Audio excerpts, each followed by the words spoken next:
প্ৰিয় দৰ্শকসকল আপোনালোকে চাই আছে ৰিয়েল ফেক্টছ আসাম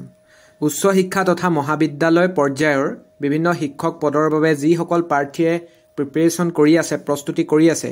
তেওঁলোকৰ বাবে কিন্তু চৰকাৰে এটা অতি হঠকাৰী সিদ্ধান্ত লোৱা পৰিলক্ষিত হৈছে এই সিদ্ধান্তটোৱে বহুতো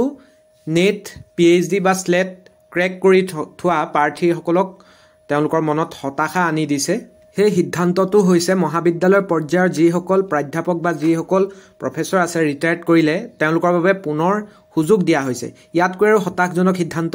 কি হ'ব পাৰে যি সময়ত নেট পিএইচডি পোষ্ট ডক্টৰেল কৰা অতি উচ্চ শিক্ষিত প্ৰাৰ্থীয়ে চাকৰি নাপায় হাহাকাৰ কৰি আছে অলপ নম্বৰৰ বাবে কলেজৰ সীমিত পদত নিযুক্তি নাপায় সামান্য দৰমহাত অসমৰ বাহিৰত নতুবা কন্ট্ৰেকচুৱেল বা অসমৰ বাহিৰৰ যিকোনো ধৰণৰ ব্যক্তিগত কোম্পানীত বা অসম চৰকাৰৰ দ্বিতীয় তৃতীয় আনকি চতুৰ্থ বৰ্গটো খাটি থকা পৰিলক্ষিত হৈছে কিন্তু তেওঁ নেট আছে পিএইচডি আছে কিন্তু তেওঁ কলেজৰ ৰিজাৰ্ভেশ্যনৰ সুবিধা নথকাৰ বাবেই হওক বা তেওঁৰ এপিআই সিস্টেমত তেওঁৰ মাৰ্কছে নুকুলাইগে কাৰণেই হওক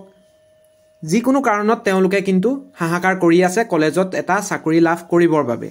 এতিয়া কোনোৱে হয়তো টিউচন কৰি খাই আছে কোনোবাই পৰিয়াল পোহপাল দিব লগা হৈছে তেওঁলোকৰ আৰ্থিক অৱস্থা ঘৰৰ পৰিয়ালৰ তেওঁৱে এতিয়া দায়িত্ব ল'ব লগা হৈছে গতিকে তেওঁলোকে সেই আৰ্থিক তাৰণাত পৰি কিন্তু বিভিন্ন ধৰণে প্ৰাইভেট সেক্টৰে হওক বা কন্ট্ৰেকচুৱেলে হওক তেনেকৈ তেওঁলোকে জীৱিকা উপাৰ্জন কৰি আছে সেই সময়ত মোটা অংকৰ পেনশন পায় আপোনালোকে জানে এগৰাকী যেতিয়া ৰিটায়াৰ্ড হয় প্ৰায় 3 লাখ 3.5 লাখ টকা দৰমহা লৈ তেওঁলোকে ৰিটায়াৰ্ড কৰে গতিকে পেনশনো তেওঁ লাখৰ ওপৰত পায় এগৰাকী কলেজৰ যদি তেওঁ পূৰ্ণকালীন তেওঁ পৰ্যায়ৰ এগৰাকী কলেজৰ অধ্যাপক বা প্ৰাধ্যাপক হয় তেওঁ পেনশনো মোটা অংকৰ পায় লাখৰ ওপৰত তেওঁ পেনশন পায় কিন্তু এতিয়া অসম চৰকাৰ বা চৰকাৰৰ তৰফৰ পৰা এটা সিদ্ধান্ত লোৱা হ'ল যে অৱসৰপ্ৰাপ্ত মহাবিদ্যালয়ৰ শিক্ষকক পুনৰ নিযুক্তি দিব কিছুমান মডেল কলেজত এগৰাকী কলেজৰ বা মহাবিদ্যালয় পৰ্যায়ৰ এগৰাকী প্ৰফেসৰৰ পেনশনৰ কোনো অসুবিধা নাথাকে লাখত তেওঁ পেনশন পায় গতিকে পুনৰ যদি তেওঁক এটা লাখ টকা দৰমহাত পুনৰ যদি নিযুক্তি দিয়া হয় এটো আমাৰ নিবনুৱাসকলৰ বাবে কিন্তু চৰম হতাশাজনক চৰকাৰৰ তৰফৰ পৰা সিদ্ধান্ত বুলি আমি বিবেচনা কৰিম গতিকে আশা ৰাখিম এটো অতি কিন্তু দুৰ্ভাগ্যজনক আৰু হতাশাজনক যুৱ প্ৰজন্মৰ বাবে চৰকাৰৰ তৰফৰ পৰা সিদ্ধান্ত এতিয়া আপোনালোকে স্ক্ৰিনত দেখিব এখন মই আপোনালোকক নটিফিকেশ্যন দেখাম ইয়াত দেখাইছে subject regarding engagement of retired lecturer in your college ইয়াত কোন কেইখন কলেজলৈ এখন মডেল কলেজলৈ এখন নটিফিকেশ্যন আহিছে সক government model women college Mangaldoi Darrang government model degree college Chirang government model degree college Lahorighat Morigaon government model degree college Borsola Sonitpur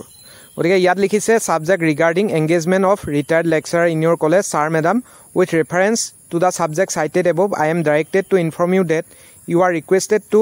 engage 2 numbers of retired lecturer in each department as per the Gov.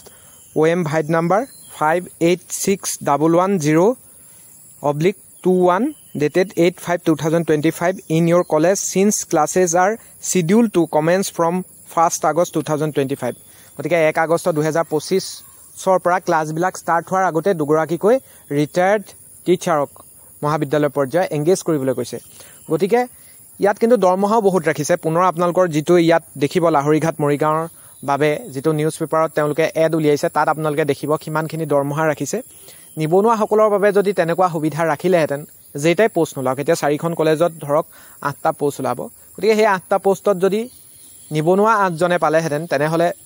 আমাৰ মতে এটো ভাল হলহেঁতেন গতিকে চৰকাৰক অনুৰোধ জনাম এই যেটো চৰকাৰে সিদ্ধান্ত লৈছে এটোৱে আমাৰ দৰে বহুতো বা যিসকলে নেট স্লেট ক্ৰেক কৰি বিভিন্ন ধৰণে প্ৰিপাৰেচন কৰি আছে পৰৱৰ্তী পৰ্যায়ত যেহেতু এনেকুৱা যদি নিয়ম থাকে পৰৱৰ্তী সময়ত পুনৰ কলেজসমূহতো এনেকুৱা ধৰণৰ সিদ্ধান্ত যদি লৈ থাকে তেনেহলে কিন্তু বহুতৰ বাটটো বন্ধ হৈ যাব আৰু তেতিয়া কি হ'ব হে ৰিটায়াৰ্ড মানুহখিনিয়ে যদি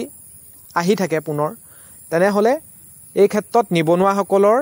এটা বাট বন্ধ হৈ পৰিব গতিকে চৰকাৰে পুনৰ এই সিদ্ধান্ত বিবেচনা কৰক নৈতিক দায়িত্ব হিচাপে আপোনালোকে যিসকল ৰিটায়াৰ্ড আপোনালোকে প্ৰফেসৰ আছে আপোনালোকলৈ অনুৰোধ আপোনালোকে এই কথাটো এবাৰ ভাবক যে আমাৰ যুৱ প্ৰজন্মক অন্তত এবাৰ চান্স দিয়ক ইয়াত আপোনালোকে দেখিছে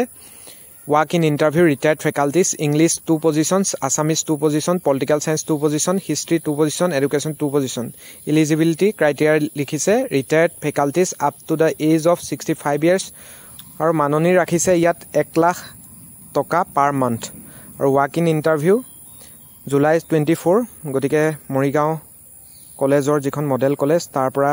এটো দিছে government model degree college Morigaon গতিকে এটো আপোনালোকক দেখালো এনেকুৱা ধৰণে প্ৰতিখন কলেজে কিন্তু বিজ্ঞাপন উলিয়াইছে এটো মোৰ মতে চৰম হতাশাজনক সিদ্ধান্ত হৈছে নিবনুৱা সকলৰ বাবে যি সকল শিক্ষিত নিবনুৱা আছে নেট স্লেট ক্ৰেক কৰি ৰাখিছে পিএইচডি কৰি আছে কিন্তু প্ৰাইভেট সেক্টৰত বা কন্ট্ৰাকচুৱেল তেওঁলোকে কৰি আছে তেওঁলোকক অন্তত এটা সুবিধা দিয়াটো প্ৰয়োজন চৰকাৰৰ তৰফৰ পৰা যিসমূহ মডেল কলেজ তেওঁলোকে ওপেন কৰিছে অন্তত যিখিনি আমাৰ ফ্ৰেছ ক্যান্ডিডেট আছে তেওঁলোকৰ স্বাৰ্থত যাতে চৰকাৰে বিজ্ঞাপনসমূহ দিয়ে গতিকে পুনৰ চৰকাৰলৈ আমাৰ চেনেলৰ তৰফৰ পৰা অনুৰোধ কৰিছো যে আপোনালোকে যিমান পাৰে কথাটো পুনৰ বিবেচনা কৰক আৰু আপোনালোকেও জনমত গঠন কৰক বিভিন্ন ধৰণৰ সোশ্যাল মিডিয়াত হক বা আমাৰ শিক্ষামন্ত্ৰী মহোদয়ক হক আপোনালোকে কথাটো পুনৰ বিবেচনা কৰিবৰ বাবে মেমোৰেন্ডাম দিয়ক আৰু স্মাৰকপত্ৰ দি মেলি হলেও বা আমাৰ মুখ্যমন্ত্ৰী মহোদয়ক এই কথাখিনি অৱগত কৰিলে নিশ্চয় এটা ভাল সিদ্ধান্ত সকলোৰে স্বাৰ্থত আহিব আৰু আপোনালোকৰ যদি এই সন্দৰ্ভত কিবা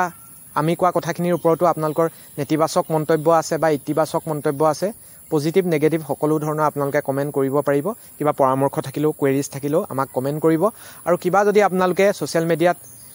কেম্পেইন চলাই এই সম্পৰ্কত কিবা আপোনালোকে মেমোৰেন্ডাম বা স্মাৰকপত্ৰ দিয়া সন্দৰ্ভতো আপোনালোকৰ কিবা যদি নিজা মন্তব্য আছে বা আপোনালোকৰ পৰামৰ্শ আছে সেইখিনিও আপোনালোকক জনাবলৈ অনুৰোধ জনালো আৰু এনেকুৱা ধৰণৰ গুৰুত্বপূৰ্ণ ইনফৰমেশনসমূহ পাই থাকিবৰ বাবে যিসকলে ফাৰ্ষ্ট আমাৰ ৰিয়েল ফেক্টছ আসাম চেনেলটো ভিজিট কৰি আছে অনুগ্ৰহ কৰি চেনেলটো সাবস্ক্ৰাইব কৰি ল'ব আৰু সাবস্ক্ৰাইবৰ কাষত থকা বেল আইকনটো প্ৰেছ কৰি দিবলৈ নাপাহৰিব ধন্যবাদ